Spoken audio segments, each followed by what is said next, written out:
Hi guys, అందరూ ఎలా ఉన్నారు? Welcome back to my channel Sri sports. ఈరోజు మనం ఎస్ఆర్హెచ్ ఆక్షన్లో మినీ ఆక్షన్ 2026లో వాళ్ళ స్ట్రాటజీ ఎట్లా ఉండబోతుంది, ఎవరిని రిటైన్ చేసుకున్నారు, ఎవరిని రిలీజ్ చేశారు అనే టాపిక్ గురించి డిస్కస్ చేద్దాం.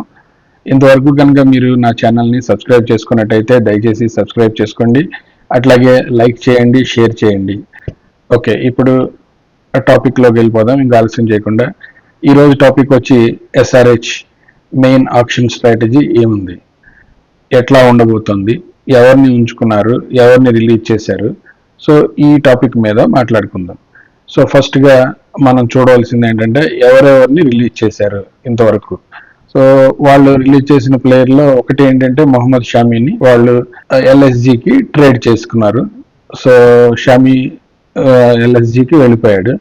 వాళ్ళు రిలీజ్ చేసిన ప్లేయర్స్ ఎవరంటే Adam Zampa, Rahul Chahar, Wiaan Mulder, Abhinav Manohar, then Atharva Taide, Sachin Baby and Simarjeet Singh. So వాళ్ళని ఎస్ఆర్హెచ్ ఇంతవరకు రిలీజ్ చేసింది.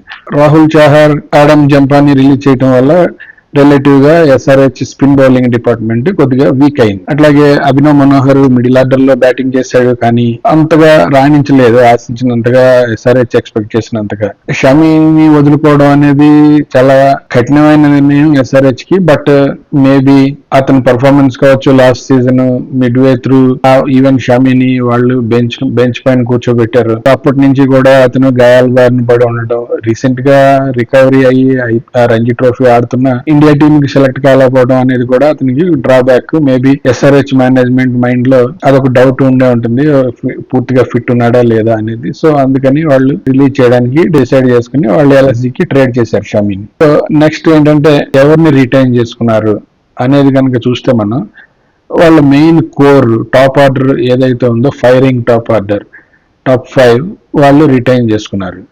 అభిషేక్ శర్మని కావచ్చు, ట్రావిస్ హెడ్ ని కావచ్చు, ఇషాన్ కిషాన్, నితీష్ కుమార్ రెడ్డి, హెన్రిచ్ క్లాసిన్ ని వాళ్ళు core top order, most of the middle order ని వాళ్ళు కోర్ రిటైన్ చేసుకున్నారు. అట్లాగే బౌలింగ్ లో ఫాస్ట్ బౌలింగ్ యూనిట్ లో కెప్టెన్ ప్యాట్ కమిన్స్ కానీ, హర్ష్ పటేల్ కానీ, జయదేవ్ నట్కిన్ కానీ వాళ్ళు రిటైన్ చేసుకున్నారు. స్పిన్ డిపార్ట్మెంట్ కి వచ్చేసరికి వాళ్ళు ఇద్దరు యంగ్ స్పిన్నర్స్, ఒకటి హర్ష్ దూబే, వాళ్ళు మిడ్ ఆఫ్ ద సీజన్ లో వాళ్ళు రిప్లేస్మెంట్ తీసుకున్నారు. దెన్ జిషన్ అన్సారీ. ఒకసారి మనం లిస్ట్ ఆఫ్ ద ప్లేయర్స్ ఎవరెవరిని ఎస్ఆర్హెచ్ రిటైన్ చేసుకున్నారో ఒకసారి చూద్దాం. Captain Pat Cummins, Abhishek Sharma, Travis Head, Ishan Kishan, Heinrich Klaasen, Nitish Kumar Reddy, Harsh Patel, Harsh Dubey, Eshan Malinga, Brydon Carse, Jaydev Unadkat, Kamindu Mendis, Zeeshan Ansari, Aniket Verma and Ravichandran Smaran, young exciting talent. Next ఏంటంటే వాళ్ళు ఆక్షన్ లో ఫిల్ చేయవలసిన స్పాట్స్ ఏమున్నాయి. వాళ్ళకి main problem last year major గా కనపడింది నెంబర్ 6 or 7 స్పాట్. సో అది middle order, maybe a finisher role and quality allrounder with power hitting option. So వాళ్ళు అభినవ్ మనోహర్ ని ట్రై చేశారు, కానీ ఫస్ట్ ఫ్యూ గేమ్స్ బాగానే పర్ఫామ్ చేశాడు, తర్వాత అతను ఫెయిల్ అయ్యాడు. సో వాళ్ళు అనికేత్ వర్మని ట్రై చేశారు, హీ డిడ్ రీజనబుల్లీ వెల్. ఈ సంవత్సరం మినీ ఆక్షన్ లో వాళ్ళు ఫస్ట్ టార్గెట్ చేయవలసిన స్పాట్ ఆ number 6 allrounder spot, allrounder power hitter spot. మనం ఇండియన్ అవైలబుల్ ప్లేయర్స్ లో చూస్తే మనకి అంత క్వాలిటీ ఉన్న ఆల్రౌండర్ ఎవరు కనపడరు. వాళ్ళు మోస్ట్లీ ఆ పొజిషన్ కోసం వాళ్ళు ఓవర్సీస్ ప్రొఫెషనల్ పైన డిపెండ్ అయ్యాల్సి ఉంటుంది. వాళ్ళు ఆండ్రే రసెల్ కానీ, గ్లెన్ మ్యాక్స్వెల్ కానీ, లియామ్ లివింగ్స్టన్ మీద కానీ మేజర్ గా ఆధారపడి ఉంటుంది. ఎస్ఆర్హెచ్ దగ్గర 25.5 కోట్ల పర్స్ వాల్యూ ఉంది. ఎంతవరకు సక్సీడ్ అవుతారు, వన్ ఆఫ్ దెమ్ వాళ్ళు పర్చేజ్ చేయగలుగుతారా అనేది depends on KKR and CSK auction strategy మీద డిపెండ్ అయి ఉంటుంది. అలాగే డేవిడ్ మిల్లర్ కూడా అవైలబుల్ ఉన్నాడు. The other option decent allrounder and spin bowling బాగా ఆడగల డారెల్ మిచెల్ ఉన్నాడు అవైలబిలిటీ. సో మేబీ ఈ 5గురిలో ఒకరిని టార్గెట్ చేయాలి. డేవిడ్ మిల్లర్ అయితే ప్యూర్లీ బ్యాట్స్మెన్, మిగతా 4 అయితే Daryl Mitchell medium pace bowling చేస్తాడు, Andre Russell medium pace bowling చేస్తాడు, Glenn Maxwell spin bowling option ఇస్తాడు, లియామ్ లివింగ్స్టన్ బోత్ ఆప్షన్స్ ఇస్తాడు, ఆఫ్ స్పిన్, లెగ్ స్పిన్ కూడా. So they should target one of them to strengthen their middle order and also one of the bowling spot who can give 2 కానీ 3 కానీ ఓవర్లు ఇవ్వగలిగిన spot వాళ్ళు fill చేసుకోగలుగుతారు. తర్వాత next major వాళ్ళకి వీక్ ఉన్నది స్పిన్ బౌలింగ్ స్పాట్ వాళ్ళు ఆడమ్ జంపాని వదిలేశారు, రాహుల్ చహర్ ని వదిలేశారు. రాహుల్ చహర్ ఆశించినంతగా పర్ఫామ్ చేయలేదు లాస్ట్ ఇయర్, దానివల్ల అతన్ని వదిలేయాల్సి వచ్చింది. ఈ ఆప్షన్ లో స్పిన్ బౌలర్స్ లో బాగా హాట్ ప్రాపర్టీగా ఉండే ప్లేయర్ వచ్చి Ravi Bishnoi. So SRH mainly ఒక మిడిల్ ఆర్డర్ ఆల్రౌండర్ తో పాటు ఉన్న పర్సనాలిటీ తోటి మేజర్ గా వాళ్ళు ఒక క్వాలిటీ స్పిన్నర్ కోసం చూస్తారు కాబట్టి రవి బిష్ణోయ్ ని వాళ్ళు టార్గెట్ చేసే అవకాశం ఉంది. అగైన్ మన Calcutta night riders and CSK దగ్గర ఇంకా ఎక్కువ పర్సనాలిటీ ఉంది కాబట్టి వాళ్ళ ప్రిఫరెన్సెస్ మీద వాళ్ళ ప్రయారిటీ మీద కూడా ఎంతవరకు వాళ్ళు సక్సీడ్ అవుతారు అనేది చూడాలి. అదర్ ఆప్షన్స్ ఏమున్నాయంటే ముంబై ఇండియన్స్ రిలీజ్ చేశారు 2 స్పిన్నర్స్ ని. ఒకటి Karan Sharma, very experience leg spin bowler, లేకపోతే Vignesh Puthur, very young spin bowler, decent job చేశాడు లాస్ట్ ఇయర్ ముంబై ఇండియన్స్ తో ఆడిన గేమ్స్ అని. సో మేబీ వాళ్ళిద్దరిని టార్గెట్ చేయొచ్చు.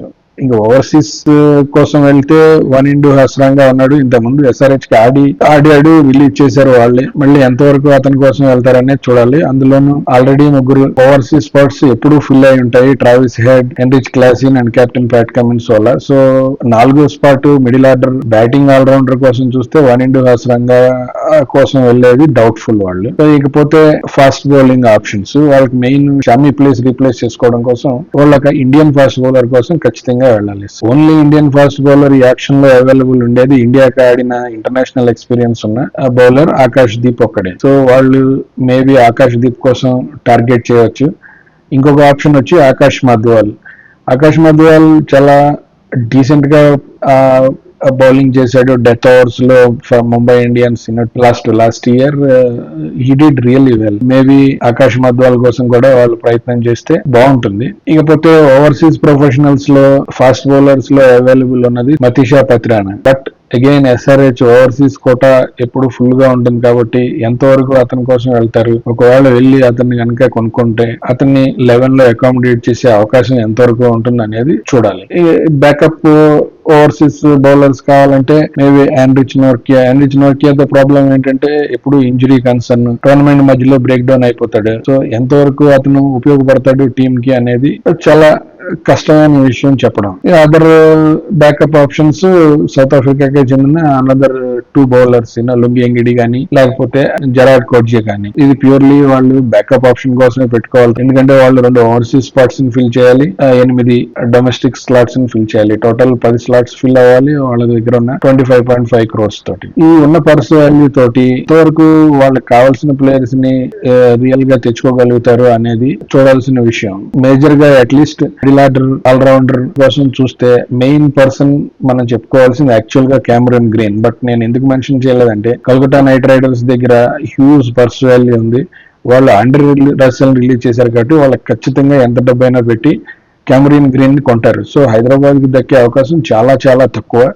ఎందుకంటే నెక్స్ట్ బెస్ట్ పర్స్ వాల్యూ అన్నది సిఎస్కేకి. వాళ్ళకి కూడా ఒక మిడిల్ ఆర్డర్ ఆల్రౌండర్ కావాలి, power hitting allrounder. So Hyderabad కి క్యామరన్ గ్రీన్ దక్కే అవకాశాలు చాలా చాలా చాలా తక్కువ. మనకు ప్రాబబుల్ 11 ఎలా ఉండబోతుందంటే మనం ఈ తీసుకున్న 2 ప్లేయర్స్ కనుక దొరికితే probable 11 maybe 1 and 2 Abhishek Sharma, Travis head ఉంటారు. నెంబర్ 3 లో ఇషాన్ కిషన్ ఉంటాడు. నెంబర్ 4 లో హెన్రిచ్ క్లాసిన్. నెంబర్ 5 లో నితీష్ కుమార్ రెడ్డి. అండ్ నెంబర్ 6 వాళ్ళ కనుక గ్లెన్ మ్యాక్స్వెల్ కానీ, లియామ్ లివింగ్స్టోన్ కానీ, ఆండ్రూ రసెల్ కానీ దొరికితే that is the best by if they can get. Number 6 లో వన్ ఆఫ్ ద ఆల్రౌండర్స్ ఉంటే డారెల్ మిచెల్ కానీ. డారెల్ మిచెల్ అయితే గ్యారంటీగా తక్కువగా దొరుకుతాడు. అండ్ నెంబర్ 7 వచ్చి అనికేత్ వర్మ, నెంబర్ 8 వచ్చి Pat Cummins, number 9 Harsh Dubey, number 10 Harsh Patel, number 11 Ravi Bishnoi ఉంటాడు. ఇంపాక్ట్ ప్లేయర్ గా ఆకాష్ దీప్ కానీ, ఆకాష్ మధ్వాల్ కానీ, జిషాన్ అన్సారీన్ కానీ వాళ్ళు వాడుకోవచ్చు. ఫ్రెండ్స్, ఈ వీడియో మీద మీ అభిప్రాయం ఏంటి? ప్రాబబుల్ 11 ఏముంటే బాగుంటుందని మీరు అనుకుంటున్నారో దయచేసి కింద కామెంట్స్ లో తెలియచేయండి. దయచేసి సబ్స్క్రైబ్ చేసుకోండి, షేర్ చేయండి, లైక్ చేయండి. Thank you very much.